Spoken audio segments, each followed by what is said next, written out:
to the Prophet ﷺ and said, I left my camel outside. Should I tie the camel or should I leave it untied and come in trusting Allah Azza wa Jal to preserve it for me? The Prophet told him, trust Allah and tie your camel.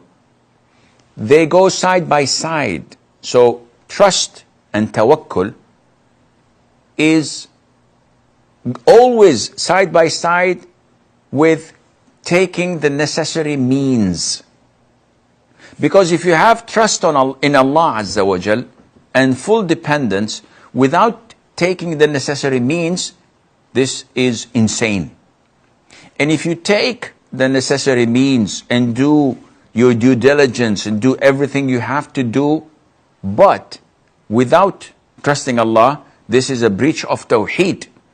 This raises question marks about your Islam. So they have to go side by side.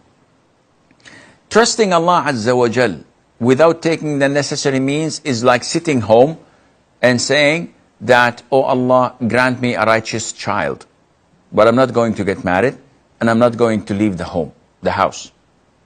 This is insane. You trust Allah Azza wa Jal, you have to get married. And taking the necessary means without trusting Allah is depending on yourself.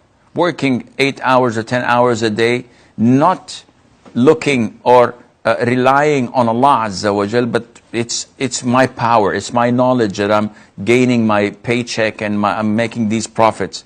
This is a breach of Tawheed, because now you think that you are a God, that you provide for yourself, that you do this. It has to go side by side. Now, the extreme measures he mentioned, it depends. For me, just locking the door is sufficient.